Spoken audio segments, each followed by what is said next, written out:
Como les mencioné, vamos a estar estudiando todo el capítulo 11 de Salmos. No es que tengo un problema aquí técnico porque mi sermón terminó estando...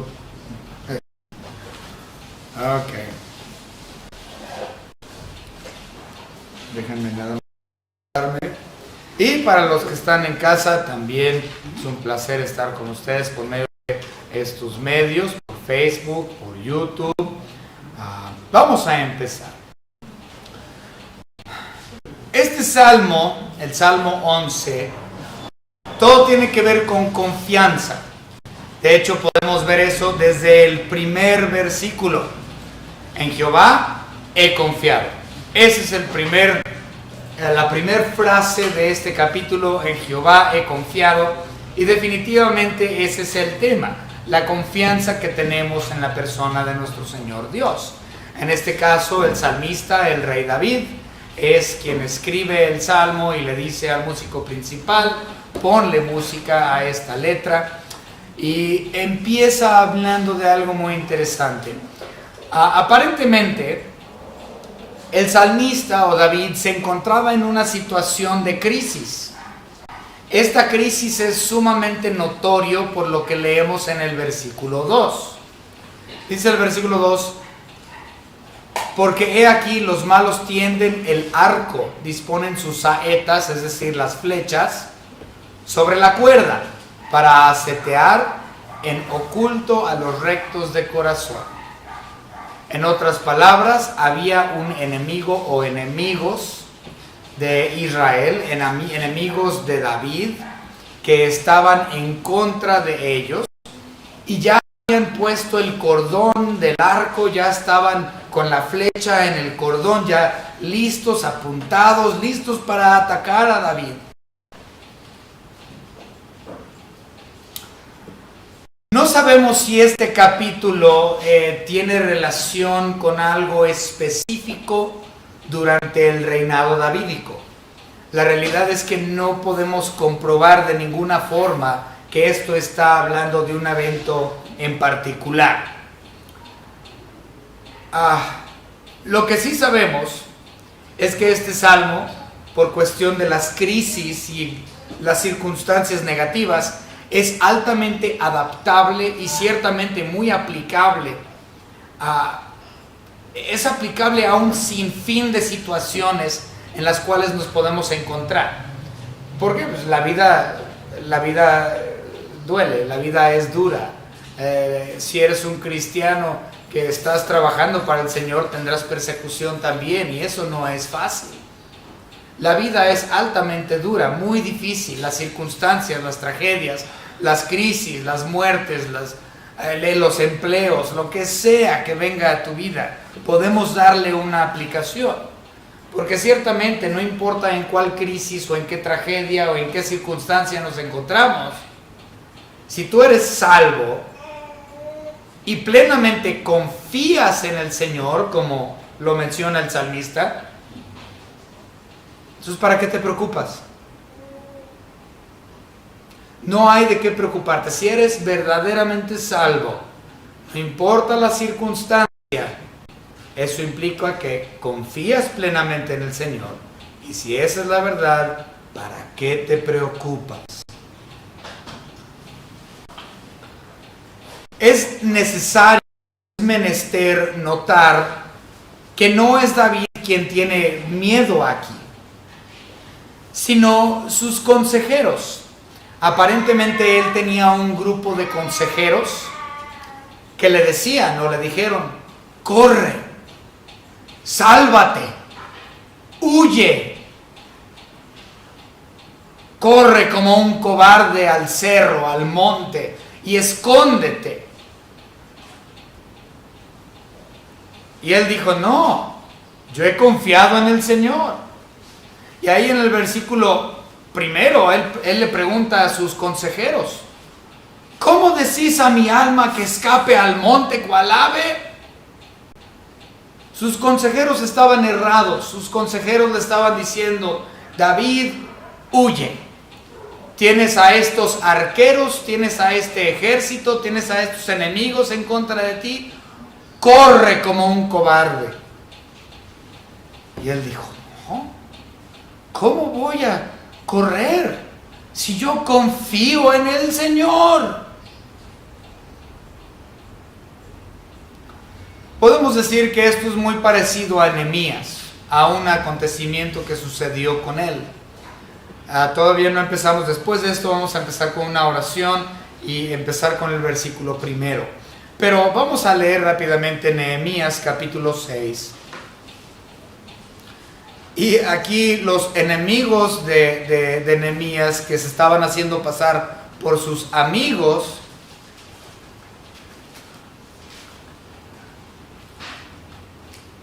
le dicen lo siguiente. Vamos a verlo. Nehemías capítulo 6, versículos 10 y 11. Muy parecido. 10 y 11. 6, 10 y 11. Vine luego a casa de Semaías, hija de Delaía, hija de Mehetabel, porque él estaba encerrado, el cual me dijo: reunámonos en la casa de Dios dentro del templo y cerremos las puertas del templo, porque vienen para matarte. Sí, esta noche vendrán a matarte. Entonces dije: ¿un hombre como yo ha de huir? ¿Y quién que fuera como yo entraría al templo para salvarse la vida? No entraré. Básicamente le dijeron a Nehemías: ¿sabes qué? Salva tu vida, vienen a matarte, métete al templo y busca refugio. Y él dijo: yo me voy a meter al templo para huir, para salvar mi vida. ¿Un hombre como yo? No, no lo voy a hacer. Es muy parecido a lo que acabamos de leer con David. Sus consejeros, sus concejales le dijeron: huye al monte. Y él: ¿yo? No. Yo sé en quién he confiado, yo sé en quién he creído. No importa la circunstancia, no voy a huir como un cobarde, porque tengo a alguien que está conmigo. Vamos a orar. Señor Padre, le pedimos que en esta tarde, noche, Señor, su nombre sea glorificado, y Señor, que podamos como congregación, y ciertamente los que están viendo la transmisión en casa, Señor, que sean edificados, que sea el Espíritu Santo quien les muestre las profundidades de su palabra, Señor, y que puedan crecer espiritualmente en gracia y ciertamente en conocimiento. Le damos gracias por su salvación preciosa, la cual es únicamente mediante el nombre de su Hijo Jesucristo, la obra que Él hizo en la cruz. Señor, y en su dulce nombre de su Hijo Jesucristo, le pedimos esto en esta noche. Amén.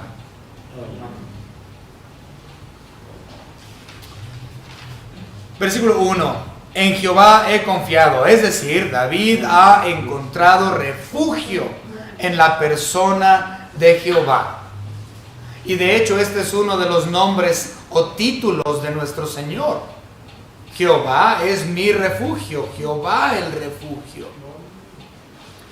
Entonces, si yo tengo un problema o situación negativa o algo horrible, tragedia, crisis, lo que sea, yo tengo un refugio en la persona de Dios. Tengo que comprender eso, porque nadie más me puede ayudar. Dios debe ser siempre nuestro refugio en todo momento, en todo tiempo y bajo cualquier circunstancia. No solo cuando hay peligro, contención y escasez, sino siempre. Y eso es algo que ha sido muy notorio. Creo que todos los pastores, todas las iglesias, todos los creyentes lo saben, lo conocen. Hemos visto personas que cuando les va mal, así corro a la iglesia y ahí estoy alabando y glorificando al Señor.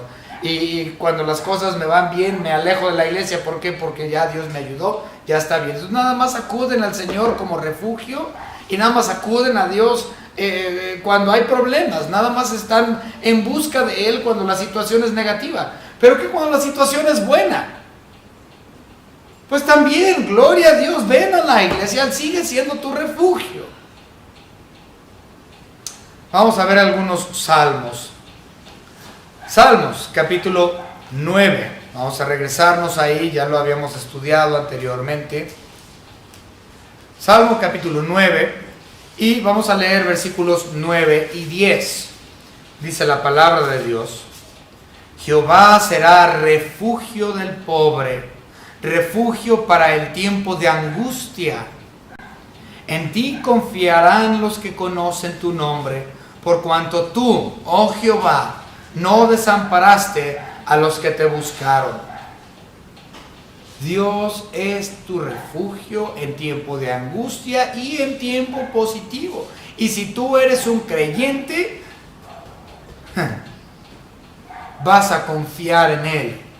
Y si no has confiado plenamente en Él, porque este también es un asunto, muchas personas confían en Cristo Jesús para la salvación. Dicen, yo pongo mi confianza en Cristo, de que si yo deposito mi alma en las manos de Él, Él cuidará mi depósito para aquel día, sí. Pero luego no le creen para nada más. No confían en Él para otras cosas, otras áreas en su vida. Confían en Él para salvación, pero no confían en Él para todo. Y este es un problema. Debemos de tener una confianza en Dios en todo aspecto de nuestra vida. Vamos a leer también Salmos capítulo 46 y vamos a leer del versículo 1 al versículo 3.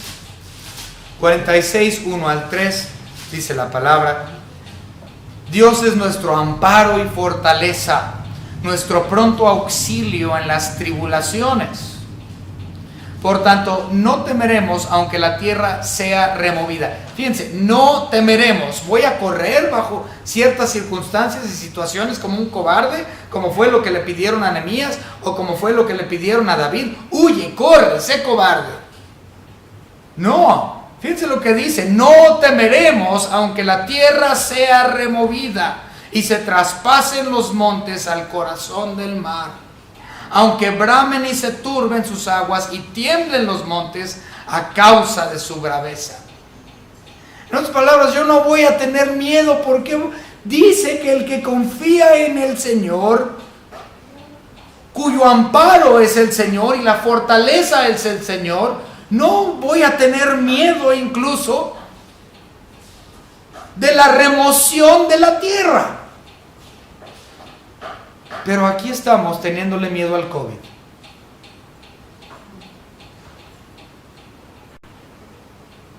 Hay un problema muy grande entre los cristianos. Vuelvo a repetir: confían en el Señor para la salvación, mas no confían en el Señor para otras áreas de su vida y terminan siendo personas temerosas, con miedo a todo. ¿Miedo al COVID? Déjame decirte que el COVID no vino de China, el COVID vino de Dios. ¿Por qué? Porque Dios lo permitió. ¿Y un virus es también creación de Dios? Absolutamente. ¿Voy a temerle a esto? Si la tierra es removida, no temeré, porque Él es mi amparo y Él es mi fortaleza. Vamos a leer un último salmo hablando de este mismo tema. Capítulo 91 y versículo 2.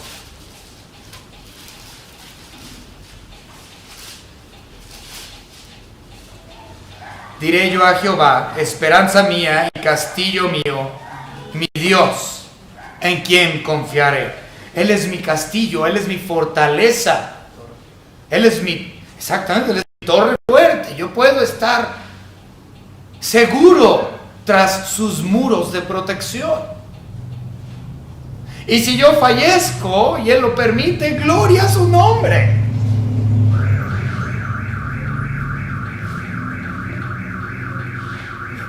En tiempo de angustia, Dios siempre da paz, refugio y consuelo. Vámonos al Nuevo Testamento, ya vimos muchos de Salmos.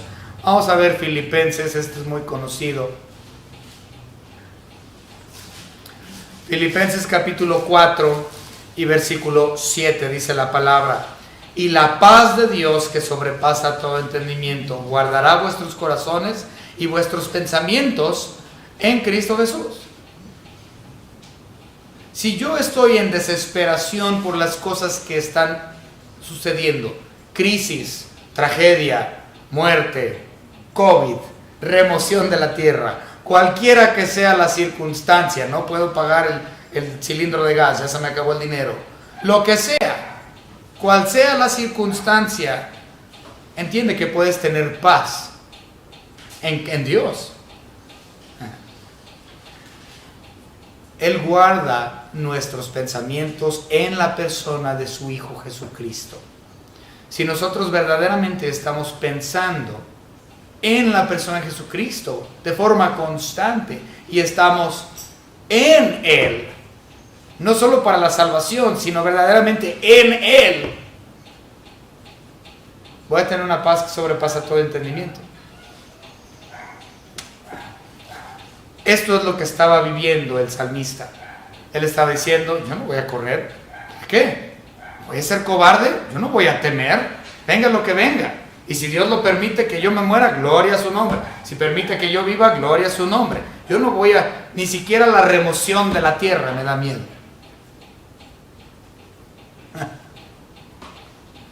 Continuamos. En el Nuevo Testamento, como iglesia o como cuerpo de Cristo, no estoy hablando de la iglesia local, estoy hablando del cuerpo de Cristo como un todo. En el Nuevo Testamento, la iglesia o cuerpo de Cristo, nuestro consuelo debe de ser incluso aún mayor. Porque si ustedes recuerdan, en el Antiguo Testamento, en el tiempo davídico, el Espíritu Santo no moraba en el corazón de la gente, no moraba en las vidas de los creyentes.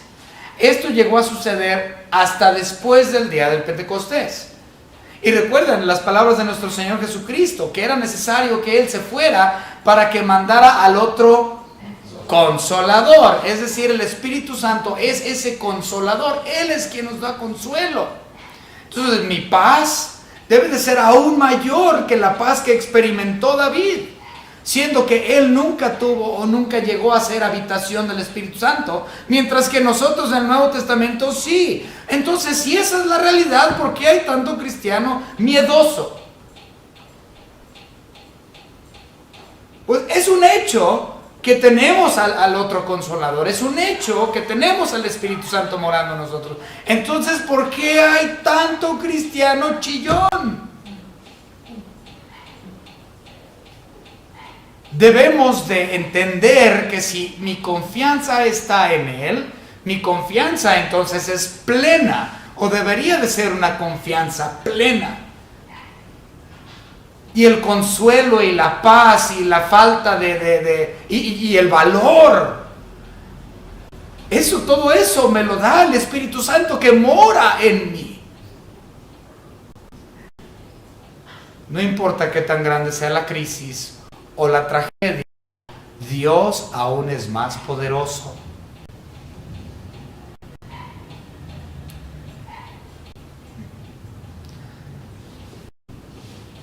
Algunos, voy a hablar un poquito más del capítulo 11, algunos piensan, y nuevamente no es comprobable, que cuando este Salmo 11 fue escrito, David aún no era rey, y que este capítulo está hablando de él buscando,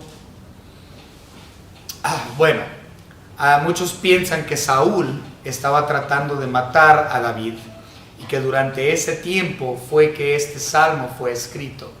Y nuevamente no es comprobable, pero si nosotros estudiamos lo que sucedió entre Saúl y David, fue extraordinario.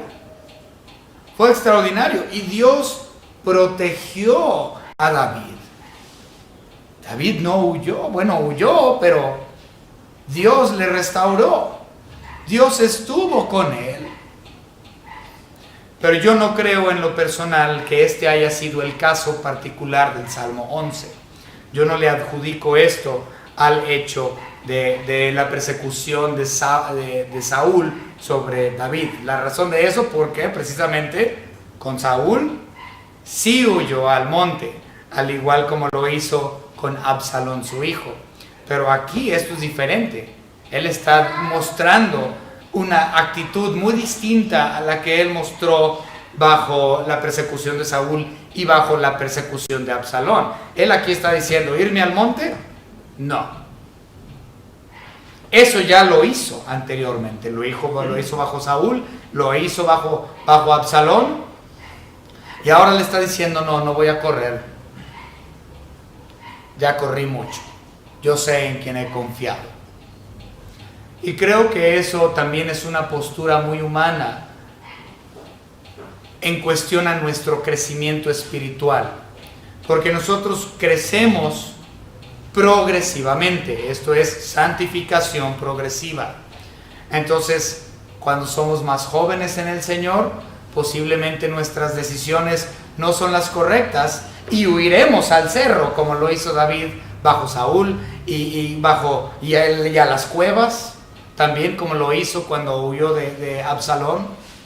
Pero llega el momento en que un creyente comienza a tener un crecimiento sumamente mayor y llega al punto en donde dice, no, yo confío en el Señor, correr, no, ya corrí, yo ya pasé por esas cosas, ya no estoy para eso, yo sé que Dios me ayuda. Entonces podemos ver a David un poco más maduro espiritualmente hablando. Bien, finalmente, versículo 2, ya llegamos al versículo 2. Los malos, dice, porque he aquí los malos tienen su arco, disponen sus saetas sobre la cuerda para asetar en oculto los rectos de corazón. Los malos es Saúl, pues no creo, pero quieren matar al recto de corazón, hablando de la persona de David, eso sí es claro. Versículo 3, ya expliqué que es una saeta es una flecha y un arco es un arco normal y es ponerle el cordón al arco. Creo que es muy autoexplicativo ese versículo. Versículo 3, si fueran destruidos los fundamentos, este sí es un poco más difícil. Si fueran destruidos los fundamentos, ¿qué ha de hacer el justo? Bien, hay dos posturas en cuestión a la palabra fundamentos. Si fueran destruidos los fundamentos, ¿qué ha de ser el justo? Hay dos posturas. La primera postura es que la palabra fundamentos está hablando de doctrina o teología.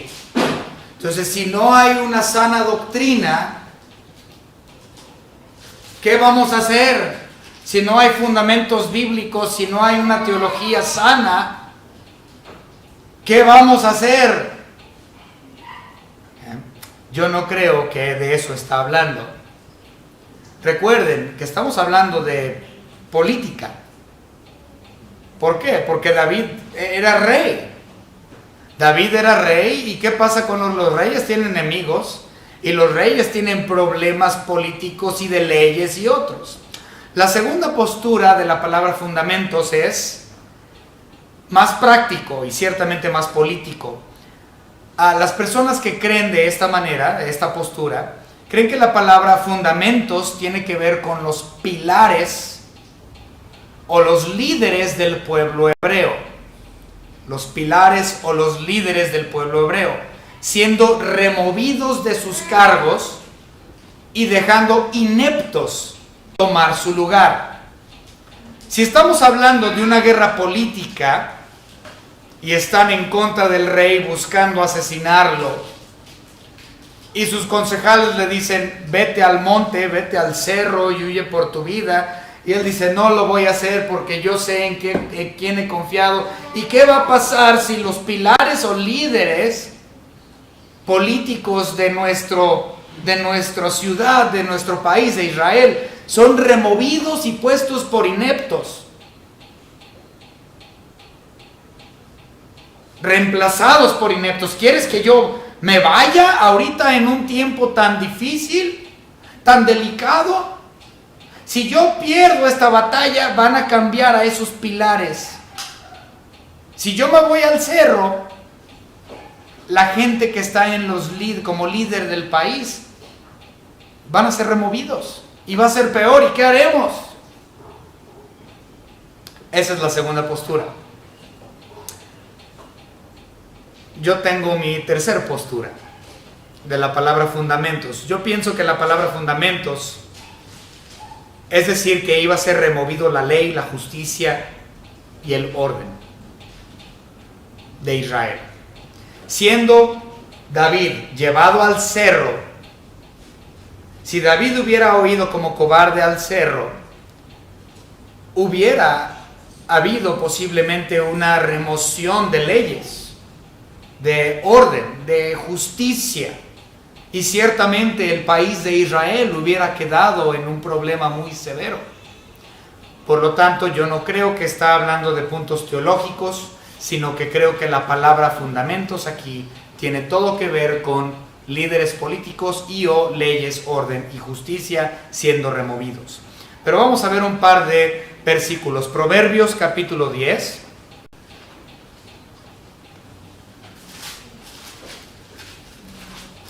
Proverbios capítulo 10.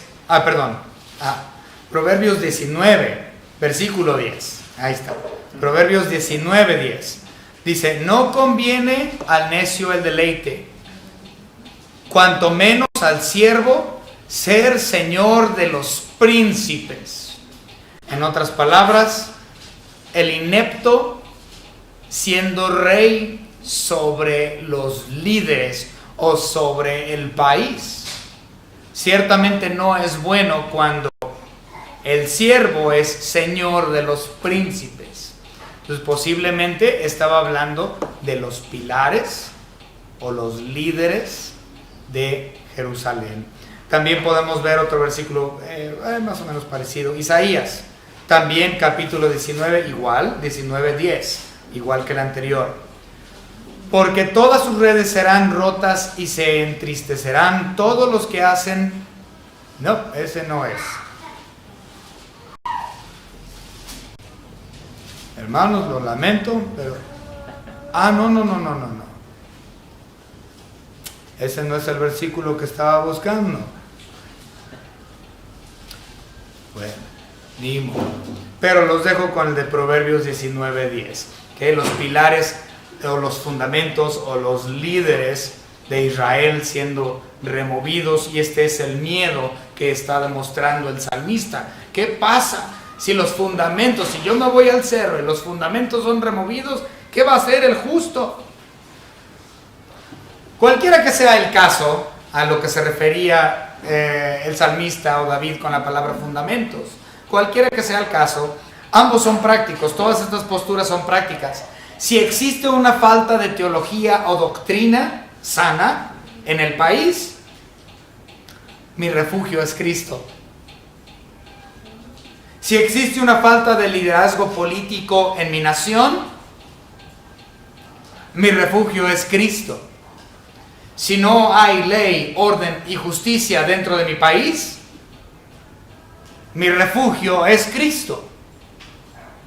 Esa es la mentalidad que realmente tenemos que tener. ¿Temeroso? ¿Cobarde? ¿Huir al cerro? Porque pasan estas cosas en el país y hay remoción de líderes y remoción de leyes y remoción de política. ¿Qué importa?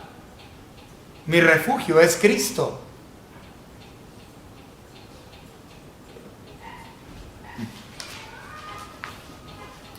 Versículos 4 al 7.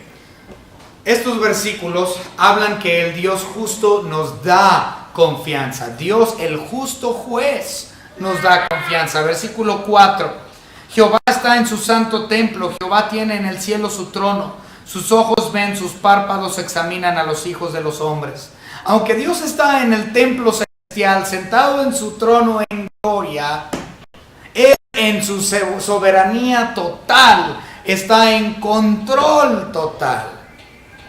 Aunque su trono terrenal aún no ha sido establecido, porque esto va a ocurrir, la Biblia nos habla mucho del reino terrenal de nuestro Señor Jesucristo y el trono que Él tendrá en Jerusalén por 1000 años.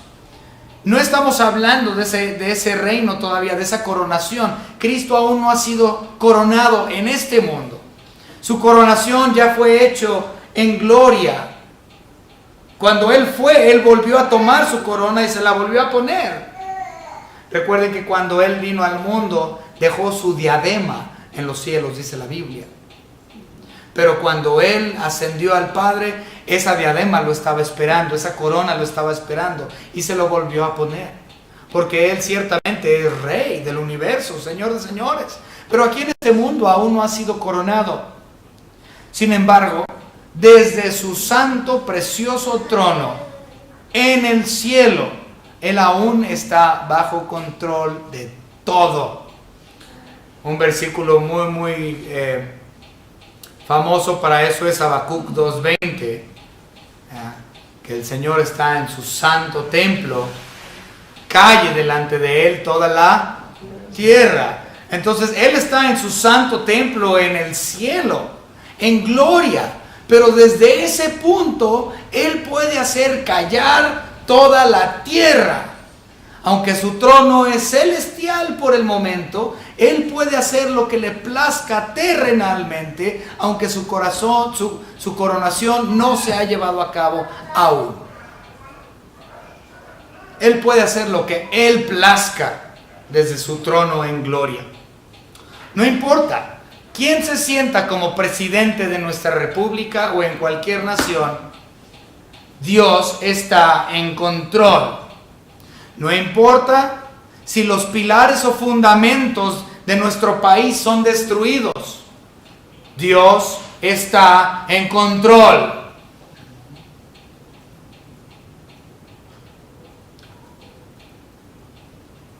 Y Él está en control porque Él tiene un escrutinio divino. Tiene un escrutinio divino. Versículo 5. Jehová prueba al justo, pero al malo y al que ama la violencia, su alma los aborrece. En otras palabras, sus ojos están abiertos y Él ve al bueno, al salvo, y al inconverso, al malo, al que no ha creído en Cristo como su Salvador. Él tiene bajo escrutinio a toda la humanidad, tanto al creyente como al no creyente. Él ve todo. Vamos a ver. Salmos capítulo 7.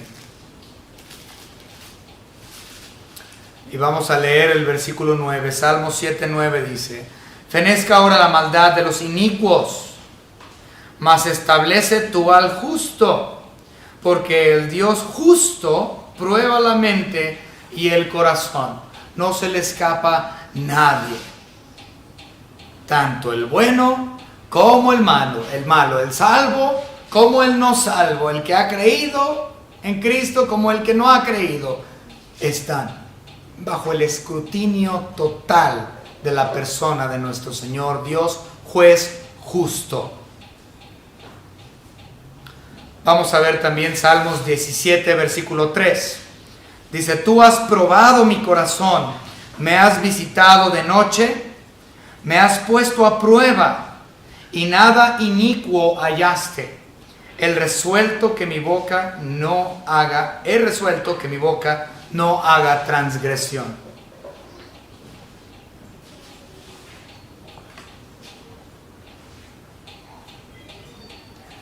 Me llama la atención este versículo del 17:3, porque él asegura, el salmista está asegurando su inocencia, su rectitud, su corazón puro, labios sin engaño, como menciona el versículo 1, rectitud, versículo 2.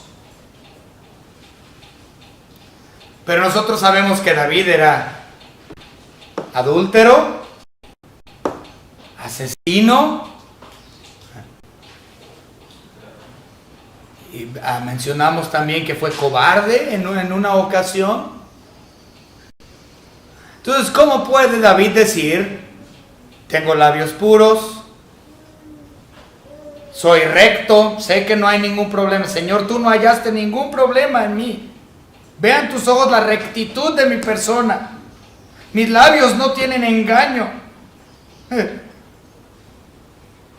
Mi boca no hace transgresión. ¿Cómo puede decir el salmista David esto, siendo que reconocemos y podemos leer acerca de los pecados que él tuvo, que él llevó a cabo? ¿Cómo puede él tener la seguridad de que Dios no va a hallar nada de malo en él?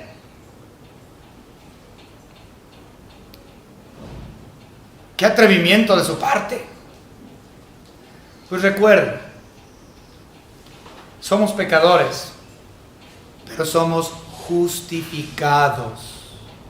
Si tú has creído en Cristo como tu único y propio Salvador, has sido justificado. Y en la sangre de nuestro Señor Jesucristo has sido limpiado y hecho más blanco que la blanca nieve. Pero no por ti, por Cristo. Él es el perfecto, no tú. Y por quien Él es, hemos sido justificados. Y por su sangre somos lavados. Y por lo tanto yo puedo decir, hay rectitud en mí. No por mí, sino por quien Él es.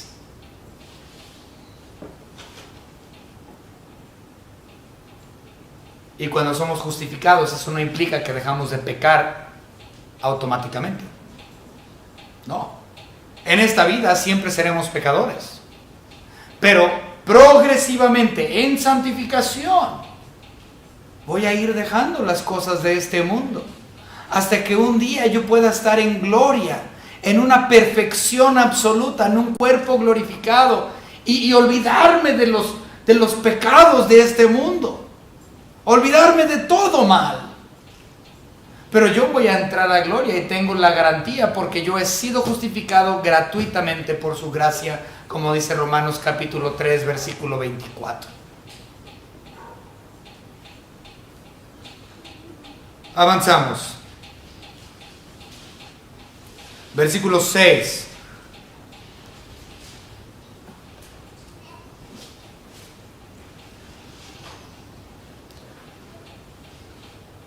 Sobre los malos hará llover calamidades, fuego, azufre y viento abrasador será la porción del cáliz de ellos. Fuego y azufre, eso hace mención de dos cosas. Ciertamente hace mención de lo sucedido con Sodoma y Gomorra. Eso lo podemos ver en Génesis capítulo 19 y versículo 24, donde fueron destruidos por fuego y azufre enviados de Dios por el cielo en forma de juicio. Sin embargo, esto también es una de las formas en que se describe el lago de fuego. En Apocalipsis capítulo 21 y versículo 8 se menciona que el lago de fuego contiene fuego y azufre. Vamos a leerlo rápidamente. Apocalipsis capítulo 21 y versículo 8. Pero los cobardes e incrédulos, es decir, los que no han creído en Cristo como su único y propio Salvador, los que no han confiado en Él como David creyó, que dijo, en Jehová he confiado. Bien. Los abominables y homicidas, los fornicarios y hechiceros, los idólatras y todos los mentirosos, tendrán su parte en el lago que arde con fuego y azufre, que es la muerte segunda.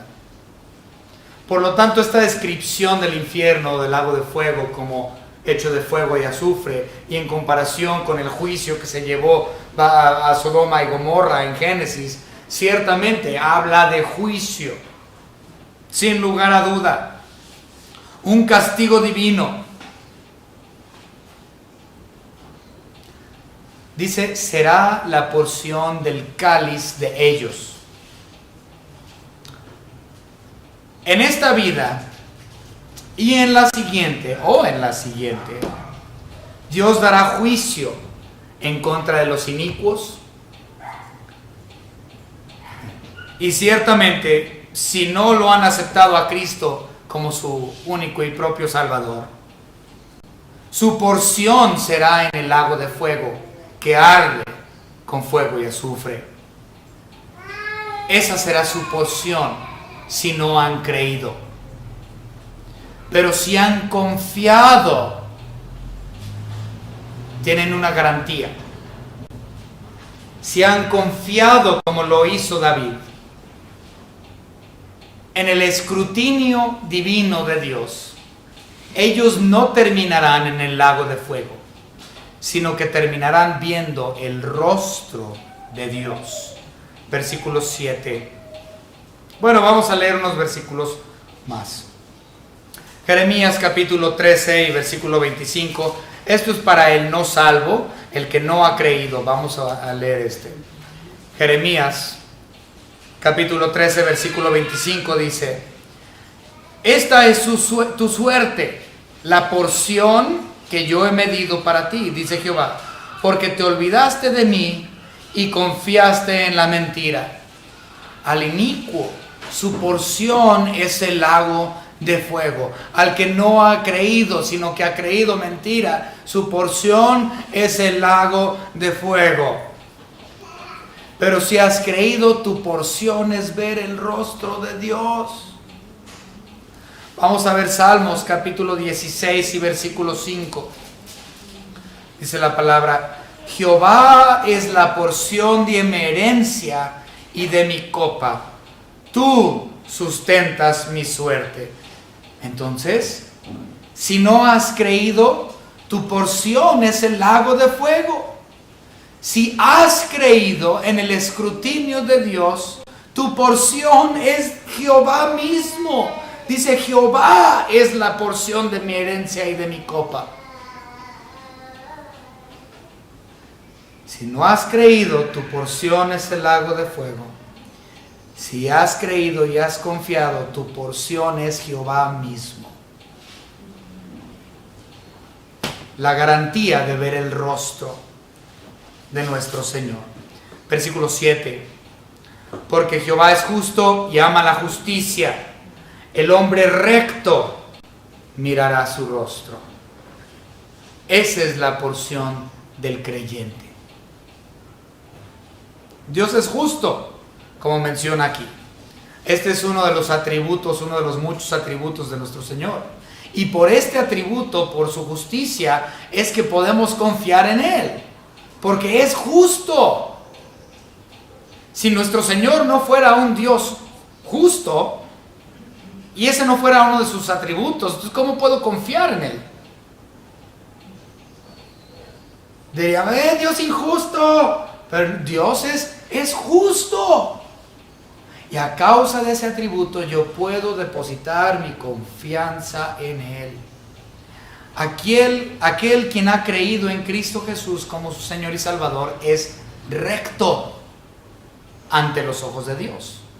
No porque seamos perfectos, porque vuelvo a mencionar, no somos rectos por nosotros mismos. Somos rectos porque Él nos ha justificado. Somos rectos porque Él nos ha dado nuestros pecados pasados, presentes y futuros. Y en la sangre de nuestro Señor Jesucristo es que viene la rectitud del creyente. No porque tú lo seas, sino porque Él lo es.